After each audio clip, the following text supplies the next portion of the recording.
امریکی فوج کی جانب سے ایران میں مسلسل شدید بمباری کا سلسلہ جاری، لگاتار پانچویں رات بھی بھاری گزری۔ ایران کے کئی شہر خوفناک دھماکوں سے لرز اٹھے۔ امریکی سینٹکام کے مطابق ایرانی کمانڈ سینٹرز، فضائی دفاعی تنصیبات، میزائل اور ڈرون صلاحیتوں کو نشانہ بنایا گیا۔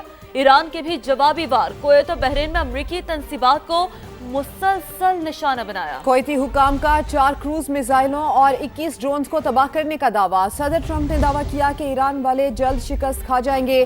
وہ ملاقات اور تصفیہ کرنا چاہتے ہیں، دیکھیں گے کوئی سیٹلمنٹ ہوتی ہے یا نہیں۔ بولے اگر معاہدہ نہ ہوا تو معاملہ مکمل طور پر ختم کر دیں گے۔ امریکی صدر نے دھمکی دی کہ مجھے ڈیڈ لائن دینا پسند نہیں، بہتر یہی ہے کہ تہران اپنا رویہ درست کرے۔ ٹرمپ سرکار نے ایران میں زمینی فوج بھیجنے پر بھی سوچ بچار شروع کر دی۔ سچویشن روم میں اعلیٰ معاونین کے ساتھ مشاورت، خاک جزیرے پر قبضے کے لیے فوج اتارنے پر غور۔ وال اسٹریٹ جرنل کے مطابق صدر ٹرمپ نے معاملے پر حتمی فیصلہ نہیں کیا۔ ایران میں زمینی فوج اتارنے کے معاملے پر ٹرمپ انتظامیہ میں اختلافات کھل کر سامنے آ گئے۔ نائب صدر جے ڈی وینس نے زمینی فوج بھیجنے کی مخالفت کر دی، صاف کہہ دیا کہ حکومتیں تبدیل کرنے کے لیے فوج کا بھیجنے کا دور اب ختم ہو چکا۔ بولے ہماری فوج کسی قوم کے مستقبل کا فیصلہ کرنے کے لیے اس کی جگہ نہیں لے گی۔ جے ڈی وینس نے واضح الفاظ میں کہا کہ اسرائیل نہیں چاہتا ایران سے معاہدہ ہو۔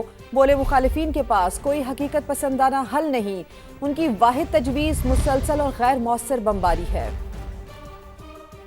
آبنہ ہرمز اسی وقت کھلے گی جب مفاہمتی یادداشت کی مکمل پاسداری ہوگی۔ ترجمان ایرانی فوج نے صاف صاف بتا دیا، کہا ہمارے مقررہ کردہ قواعد و ضوابط پر عمل درآمد ہونا چاہیے۔ دشمن جان لے وہ موجودہ جنگی حکمت عملی برقرار نہیں رکھ سکتا۔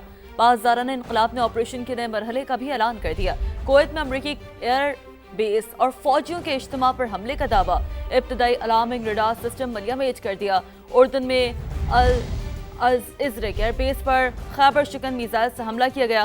بحرین کی شیخ عیسیٰ ایئر بیس پر ایئر ریکوزیشن کنٹرول ریڈار کو تباہ کیا گیا۔ ایرانی اسپیکر باقر غالیباف کہتے ہیں مفاہمتی یادداشت سے ایران کو فائدہ نہیں پہنچتا تو اس پر قائم رہنے کا بھی کوئی جواز نہیں۔ بولے ایران کو اپنی طاقت پر انحصار کرنا ہوگا۔ وزارت خارجہ کے ترجمان اسماعیل بقائی نے بھی خبردار کر دیا، کہا کہ ہر جارحیت کا بھرپور جواب دیا جائے گا۔ امریکہ سے مذاکرات کا کوئی ارادہ نہیں۔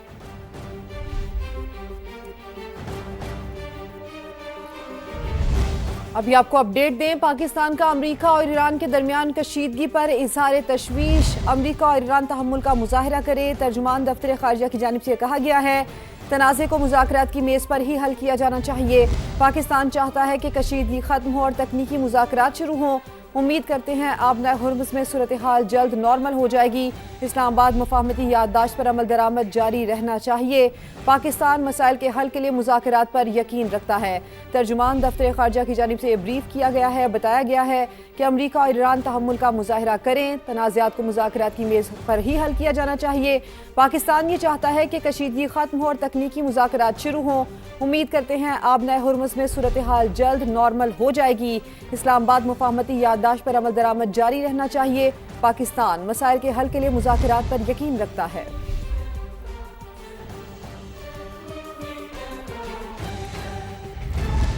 مکمل جنگ دوبارہ شروع ہوئی تو عام شہریوں کو ناقابل برداشت نقصان اٹھانا پڑے گا۔ عالمی امن و سلامتی اور معیشت پر تباہ کن اثرات مرتب ہوں گے۔ اقوام متحدہ کا امریکہ ایران کشیدگی پر گہری تشویش کا اظہار۔ سیکریٹری جنرل انتونیو گوتریس نے خبردار کر دیا کہ ان اقدامات سے بچا جائے جو خطے میں بڑے تصادم کا باعث بن سکتے ہیں۔ انتونیو گوتریس نے امریکہ اور ایران پر زور دیا کہ کشیدگی میں مزید اضافے سے گریز کیا جائے۔